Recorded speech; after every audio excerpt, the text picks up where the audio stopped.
Welcome to the Reasons to Reason podcast. I'm your host and captain, Sal Galati. This is the show that's going to talk about all the things we're not supposed to: God, religion, and politics.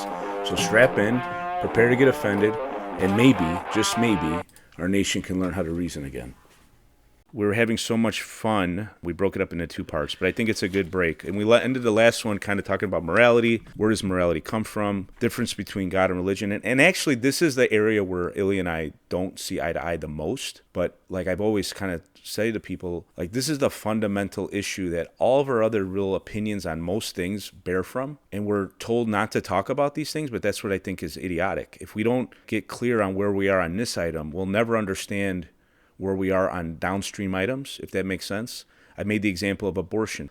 I have no right to declare whether or not abortion's moral if I don't believe in God. The only reason I'd argue that it's immoral is because that child was made in the image of God. As a U.S. citizen, I think that we have to have an intelligent conversation and just put some guardrails around the topic. But as someone who believes in God, you cannot destroy something that's God's. That said, if I didn't believe in God, we evolved from soup. That's just a pile of cells. Doesn't have any value unless it's made in the image of God. It's the mother's property. She could do with it whatever she wants. That's kind of like why that God conversation is essential in all these other matters. The way I like to start is really trying to drive home the difference between God and religion. So I'm going to read from the Bible. And I was explaining to Ilya, this is from the prophet Micah, Old Testament prophet, Jewish prophet. Micah believed he was speaking on God's behalf. Believers in God of the Bible believe he's speaking on God's behalf. But whether or not you think that's the case, my approach is with people that are seeking the truth is just consider him another philosopher. So here's what he says. With what shall I come before the Lord and bow myself before God on high? Shall I come before him with burnt offerings, with calves a year old? Will the Lord be pleased with thousands of rams, with 10,000 rivers of oil? Shall I give my firstborn for my transgression, the fruit of my body for the sin of my soul? He has told you, O man, what is good, and what does the Lord require of you? But to do justice, to love kindness, and to walk humbly with your God. So what is he saying there? Moses got a law revealed to him in the desert, and within that law there was a way to atone for sin, which was the shedding of blood of animals. God wanted to see that your sin is death. It looks like this, and this is a way to atone. And like we do, and like you've acknowledged, man is a religious creature. We seek something outside of us. We all look up, whether it's a fake God, like all the gods are, except for, I believe, one. And instead of focusing on what God wanted them to do, which was live a righteous, virtuous life, according to him, obviously, because he's holy, he established what that is. They focused on the religious element of how to atone for sin. And so the sacrifice became the religion, that God wanted sacrifice. And what Micah's revealing from God, and I think it's an interesting observation, even if it's not from God, God's not interested in the religion. What does he require of you? He doesn't require sacrifice. Ideally, you wouldn't have to make a sacrifice if you do the right thing. Do justice, love kindness, and walk humbly with your God. So, talking about what's driving our nation, where did the morality come from? We have this situation where we're engaging with slave labor, and knowingly, at least the people deciding to make those deals are, whether most of the population is aware of it. I'd argue most of the kids screaming in the streets about injustice don't have any clue that almost everything they touch every day is made by a slave, which I find ridiculous. That's our media for you, misinforming us. I don't even know if I asked the question there. Just put your thoughts to it. Sure. Well, I mean, as it relates to slave labor, we talked about in the previous episode, I haven't spent almost any time doing my own due diligence on the type of labor and whether it's slavery and how much of it is slavery that's coming from China. So I'll trust you that you've done your research on that. That quote that you just put forth, what's the name? Was it Micah? Mike. I mean, to me, that's really interesting because it seems like a very evolutionary step in religion from going to, sacrifices of animals and people to be able to please God, to a more pragmatic way of pleasing a God, if there is a God, of actually doing the right thing. I think a lot of things that you and I talk about are our different worldviews around God and our approaches to faith. I think at the end of the day, everybody kind of needs an operating system to help them navigate through a very complex world. We do talk about how I believe that, since the dawn of man, obviously we believe differently on how that dawn occurred, but man has always needed some form of deity to believe. Not all man, but the majority of man. And, one thing that we talked about is, my approach of Stoicism, which if you think about how Micah phrases that, it's ultimately similar approach, do the right thing for its own benefit, be virtuous for its own benefit, because it has its own benefit, not in the material world, but in the spiritual world, or how you feel, but without the God aspect of it. You said it, Micah, was an evolutionary step in religion. The case, though, is that it wasn't an evolutionary step. Micah was reorienting the people that got far away from what God intended in the first place. God's intention was do the right thing. If you stray, there's got to be some consequence, like we do with a child. You want the child to do right. When the child goes off because you love them, you provide a consequence. And the consequence God ordained in his mercy was, hey, I want you to see something die. I don't need it to die. I want you to see it die because that's what it's doing to you. It was gruesome, right? The sacrifices, we forget because we buy meat at the store. It was a bloodbath. And it was meant to say, whoa, wow, that was wrong. And it's seared in my mind. And I don't want to do that again. Mm-hmm. So where did the world come from? We make assumptions that we know where the world comes from, but do we? No, I don't think anybody really knows. Nobody knows. So everyone's making a claim. My claim is that... Well, no. I don't think everybody's making claims. I think people that are religious are making claims that they're absolute about. I think if you look at scientific community, I think most of the people say they're theories. First, to clarify, of course, anyone making a claim on how the world started is simply making a theory. No one was there, yeah? No, I think if you talk to many people that believe in Christianity as an example, certain people, I think you'll get a subsect of people that will say definitively that they believe that the earth was created in 7 days and based on how it is written in the Bible. So this is an idea like on truth. Like, I believe that to be true. Yeah. Not necessarily the 7 days. I'm open on that. That came up in a conversation with Lucas. But that God created the world and the universe, I believe that's true. Does that make it true? Of course not. I'm not a fool. But I would argue there's scientists that say they believe definitively that the universe just came out of an accident, just out of a spontaneous event. And that's a religious statement because they have no evidence. I mean, we have evidence. We have evidence that there was a creator. We've talked about that evidence. Look at the creation. You sent me a picture of beautiful scene out of Colorado, were you? Mexico. Oh, Mexico. And it was a beautiful valley, and it was gorgeous. And I know you portrayed it like that's where you find your peace. You've said stuff like that. And I said it looks like a work of art. And I look at that with all the animals and all the biodiversity and all how it works together, insects and creatures and that are extremely complicated, and go, of course that was created by a mind. It didn't just come into being out of nothing. It's the statement, did mind make the matter or did the matter make the mind? And I'd argue the first one is the logical one. But again, no one knows for certain. We're all making claims. No, I'm glad you said that because to me, I've always been under the assumption that people that have an absolute belief in their God and their religion absolutely believe that the earth was created a certain way by the creator in a certain form and fashion. Well, again, yes, I do believe that to be the case, but that doesn't make it true, is my point. We have to investigate. I think the biggest sinister element in people having these conversations is the assumptions we make about what each other thinks. That's why I like to have the conversation. If you assume certain things, yeah, people seem completely illogical. But when you talk to someone, I mean, I came to faith about 10 years ago, and it was through rigorous skepticism and asking questions that I've had my entire life, never really got a good answer to them. And then by God's grace, I was revealed to certain resources and argumentations and debates where it became way more convincing that what the Bible has to say about it is true and what the scientists proclaim to be true is not. And this wouldn't be the first instance where the scientists were wrong on a variety of topics. Well, I mean, I think scientists will admit that throughout history they've been wrong many times.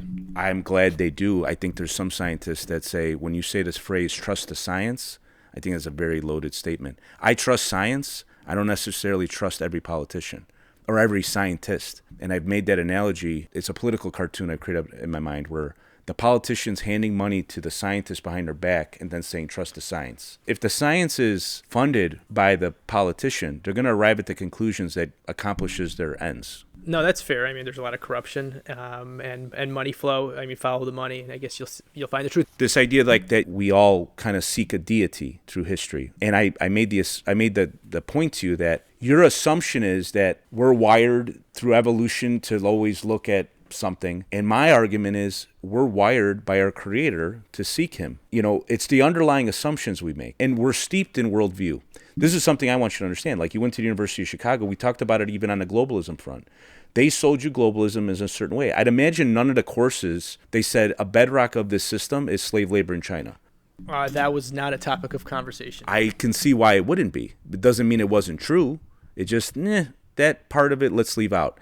And it's similar to what's going on in our medical schools, right? When the medical schools are being taught that, vitamins and minerals and supplements it's all garbage. It's all just a waste of time. The pills are the way to go. And this isn't a conspiracy theory. That's how people are educated in medical school now, which is why we're kind of going towards a system where instead of doing those things and valuing nutrition and valuing food as medicine, we're valuing medicine as a solution to our ills. Well, I mean, that's a whole different subject that I'm very passionate about. Yeah, and I think we actually agree on that subject, but my point being that the education system is steeping us in a worldview. It's steeping the medicine people in worldview. It's steeping our economic minds in a worldview. When you ignore certain elements because it's not good for the business element down the line, globalism is very good. And, a lot of people make a lot of money off the slave labor. But if you tell the young people that are very altruistic, you would imagine, that the system hinges on these people being brutalized in order to make the system work, I think you would have a different view on what that looks like coming out of it. Yes or no? Yeah, you should have a separate episode on uncovering that. I, for one, cannot tell you how much of what we receive as production from China is actually made by slave labor. Fair enough. And it's not about that per se. It's what makes that wrong. So let's go to Stoicism. And this is probably Stoicism, by the way. Why I'm bringing it up. It came up in a conversation. I'd say this is the worldview you've adopted most wholly. I don't know if worldview is the right definition. It's the operating system that I use to help me navigate through life in the most clear, peaceful way. That's exactly what worldview is, and when I say that. So let's do a little history lesson on philosophy. We have Socrates. Out of his school and Hellenistic culture and thinking, the Greek Empire subsided. Rome came to power. And Rome kind of distilled what Socrates was saying, and it came to like three main ways of thought. Stoicism, we'll go in more detail later, but we'll do the other two quickly. Epicurean, and this was essentially, let's say, hedonism. Mm-hmm. I was actually thinking of Dave Matthews Band. Eat, drink, and be merry, for tomorrow we die. That's the worldview.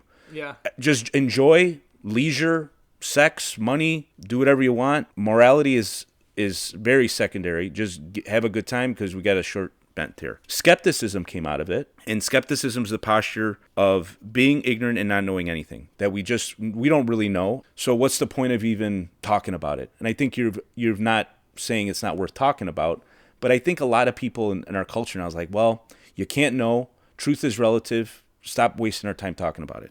I think it's just a very lazy approach to life. Is it skepticism or cynicism? It's skepticism. Is it skepticism? Cool. Cynicism is kind of a really bad. Cynicism's like you're so hell-bent on your positions, no matter what evidence comes to you, you're just going to scoff it away. No, I mean, I think that there's been a lot of really interesting isms, Stoicism. They're all religions. Yeah, they're all religions at the end of the day. Yeah, they're all faithless religions. I mean, I guess there's some faith there too. See, okay, so we have to do a word defining. Faith, what does that mean? They're not faithless religions, they're godless religions. Godless. Atheism is a godless religion. Agnosticism is a godless religion. Buddhism is a godless religion. So there's many godless religions. Yeah. I'm not a religious person. I'm someone that believes in the evidence and where the conclusions I arrive to. So the word faith, we talked about faith. Faith in the Bible is never indicated to be a word where you trust blindly like a fool. It's, hey, I've given you enough evidence, and if you want to believe it, great. And if you don't want to believe it, you could deny yourself that it's true. That's what we do. It's not a blind faith, though. Yeah, I mean, that's your interpretation of it. My interpretation is it is predominantly a blind faith because there really isn't any evidence. So I see intelligence in all the creation. I see design. I see order. I see purpose. I see intent. I see language in our DNA. It's code. It's information. Information's a big word. It's information. Anytime I experience that in my life, I have no doubt in my mind there's a mind behind it. Never. I'd be an idiot to think that there was no mind behind it. The example that's often given is if I see a bunch of ripples in the sand by the beach, I go, oh yeah, the water happened. And I don't need a mind to create that. That just happened. But if I see like I love Stacy, I don't go the ripples from the water made that. Obviously a person had intent to communicate information. So I don't think that's the one that requires faith. I think it's much more requires a vast much more amount of blind faith to believe that all these things came by chance. What do you think about that? Well, I think there's a lot to unpack there. Well, number one, there is the belief in there being a higher power. And as we've talked about before, I'm agnostic. So I neither can say that there is or there is not a God. Not a God in the conventional sense, more a God in there being something that has created all this. I think you make good points. I think that there's unbelievable design around everything, and there very well could be something that designed this.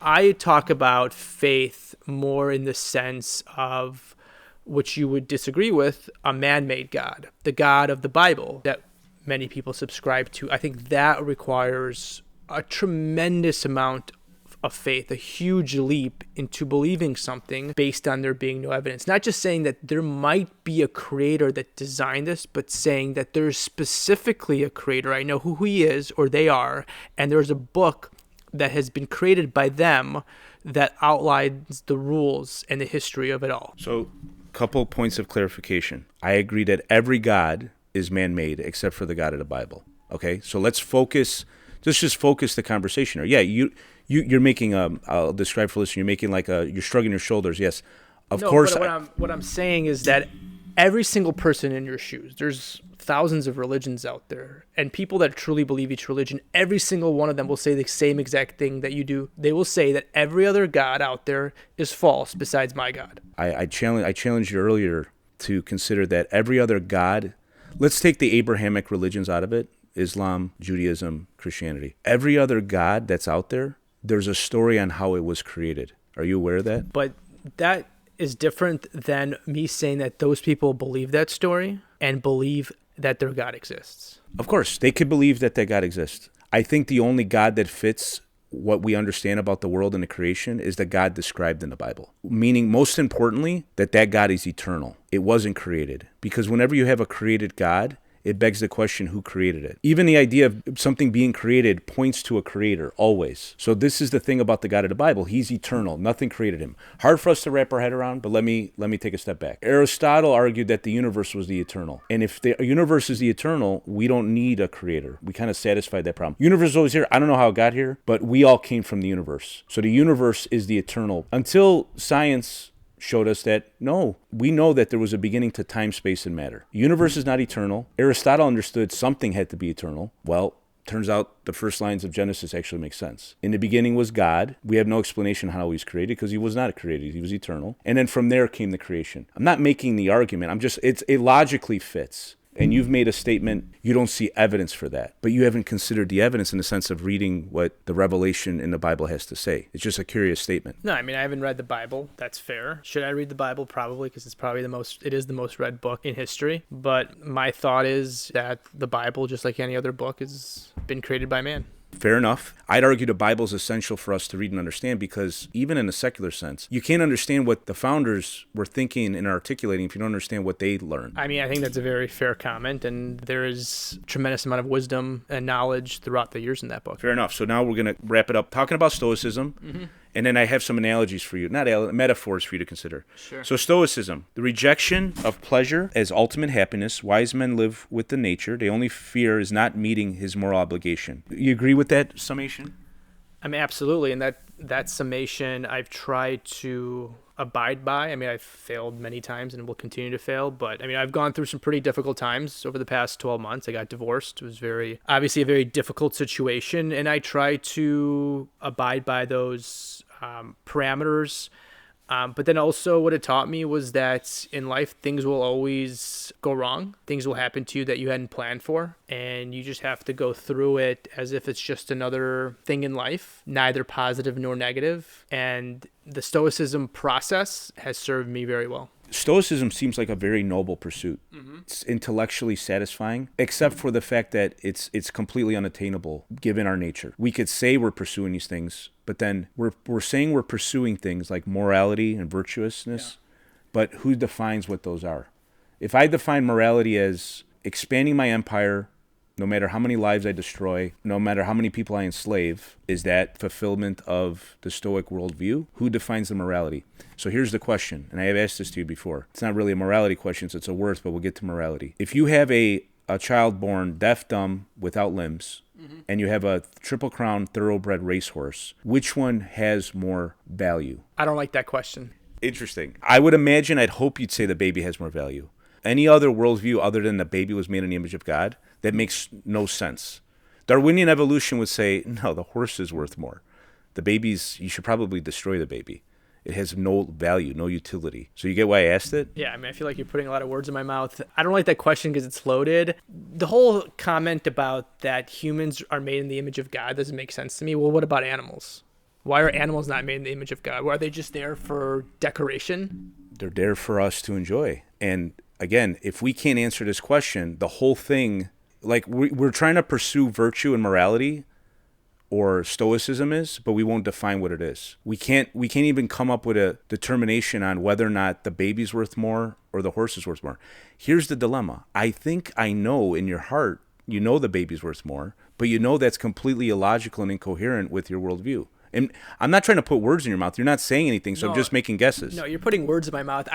If the conversation is around defining virtue and morality, and you're telling me that the only way you can define virtue and morality is based on what God said is virtuous and moral, I disagree. I just feel like if you're a clear-minded, rational person, that inside you feel that there are certain things that you do that are immoral, like stealing or lying, and make you feel a certain way, not good, versus things that make you feel good that are virtuous, like giving or being honest. Now, here's the issue in the world that we live in, is that there are things that you can do that are not virtuous, that are not moral, but will give you more material goods. And people make that sacrifice, that they're willing to live a less peaceful life inside, to live a more abundant material life outside by being less virtuous. It doesn't mean they don't feel that. They don't know inside. Most people do. Can you answer the question? Thank you for all the... I mean, there's stuff that's interesting that you said, but if you can't tell me whether the child is more valuable than the horse, I think everything you're saying is just coming out of your rear end, quite frankly. No, I just think that's... I mean, we disagree on the question. I don't think it's a good question. I think that question only makes sense if you have your worldview. In my worldview, I don't think it's a good question. The question is a fantastic question, whatever your worldview, because it makes you think. Why is it a bad question? Because to me, it doesn't make sense. Define. You are positive that in your worldview that a human is made in the image of God. So in that sense, obviously, a human is always worth more. But to me, it doesn't make any sense. I don't believe that humans or anything is made in the image of God. So the question doesn't make any sense. So you've answered the question. You think the horse is worth more. No, I didn't answer that question. I said the question doesn't make any sense. So in your worldview, neither are made in the image of God. Yes. Which one's worth more? I can't answer that question. I mean, you won't answer the question. I think you know what the answer is, and you just don't want... No, you can't put words in my mouth. You asked me a question. I'm not trying to put words in your mouth. I'm asking you to answer a question. I've never had someone had so much resistance to answering it. Quite frankly, most people answer it immediately, and then they have a hard time dealing with the consequences of the answer if they don't believe in God. But this is what we're dealing with. We're dealing with questions of morality, virtue. The question is to be honest with you, it really depends. So, like, are you the mother of that child? Are you the father of that child? Are you the owner of the horse and you don't know that child? I mean, you can't answer that question. It's not a good question. No, you can answer the question because, I mean, I'm not saying people wouldn't destroy the child and preserve the horse. I'm just saying, is that moral? I think that has nothing to do with morality. You're giving somebody a question about, like, if you're in a real life situation, you have a gun pointed at you, you have to pick one or the other. I think neither are moral. I think it depends on the person that you are and the situation that you're in. I think that is a byproduct of the worldview you've adopted. I mean, can we at least acknowledge that? You say my view that I clearly say the baby's worth more is solely a byproduct of my worldview, that the baby's made in the image of God. That's fair. My answer is that I cannot give you that. The answer to that is... yeah, byproduct of my worldview. Okay, great. So a couple things I want to just clarify, because you said that morality is defined in the Bible as like doing 10 commandments and those things. It's not quite what the Bible is prescribing. You know, we have Hammurabi's code that came before Moses' law. Yeah, an eye for an eye. I love that. Yeah, and you know, people have argued that Moses' law came out of Hammurabi, and here's the difference, though. There's a really big difference between Moses' law, God's law, and every other law. God's law hinges on the fact that he is God, he is holy, and you're doing these things because the holy is derived from him. The righteousness is derived from him. The morality is derived from him. And how we treat each other should reflect the fact that we're made in the image of God. You know, the golden rule that everyone kind of agrees with, but then what Jesus said, which is completely out of what the Old Testament is, it's the same God speaking. He's asked, what's the most important commandment? And he goes, love God with all your heart and your strength and your might. And the second one's like this, love your neighbor as yourself. I'd argue Stoicism is trying to love their neighbor as herself, morality, but without the first part of it, which is why. What is it rooted in? What is it grounded in? It's not tethered to anything real, just figments of our imagination of what's moral, what's just. Fair enough. Go ahead. I think you do it because the benefit is living the virtuous life. And we just keep using terms that we're not defining. What is virtue? Okay, I'll make it very simple. If you have a good interaction with somebody, you feel good. That is the benefit in and of itself, is to feel good. If you help somebody, you feel good. That's the benefit, is to feel good and to feel at peace. If you steal from somebody, you might have more of a material possession, but you're going to feel worse. You're going to be more depressed. You could get yourselves, I would argue, get to the point where, there's people that are chronic thieves and are not depressed. You get to the point where you could suppress that morality that's written on your heart to the point where you're so callous, you continue to do it. Yeah, the first time you steal, you might, but if you keep doing it and you're not punished, you lose that. That's where I disagree with you, because you think that there's serial criminals that feel depressed because they're stealing? Well, maybe not depressed, but they're definitely more paranoid, because they're worried people are going to catch them. They have less friends, maybe, or they can't trust their friends because they're surrounding themselves with people that are a bunch of thieves. They might not be depressed, but they're definitely not living the same quality of life on the inside and have the same peace. You're making the assumption that they want to have friends. You're imposing what you think is good. And this brings us back to our topic, right? We're all defining what good and virtuous is ourselves. Completely disagree. Some people are inherently loners and are completely content being loners. No. I think if you're a loner, you're not necessarily a loner because you want to be a loner. You're making radical assumptions about a bunch of people. You can't even tell me if a child with no arms is worth more than a horse. There's people that are loners and are content being loners. There's billions of people on the planet. How could you know that no one likes just being by themselves all the time? There's exceptions to the rule for everything. But let's talk about the majority of people. Majority of people are wired to want to have people around them and have friends, to have loving, close relationships. Amen. Why is that? You think it's an evolutionary process, and I argue because we're made by a God that wants to relate with us. Exactly. So to your point, I'm agreeing with you that if you're right, well, actually, no, hold on, I'm not agreeing with you. What I'm saying is that my belief in Stoicism is rooted in how we evolved operationally to want to be surrounded by loved ones, to want to give more than to receive, right? Yes, to receive is great because you have more material possessions, but it's not as fulfilling. I agree with what you're saying in the sense of like the things you pursue and why you think they're good. I just argue you don't have any rationale for saying why those things are good. Doing those things, giving more than you get was one thing you said. So do you believe in a Darwinian evolutionary model?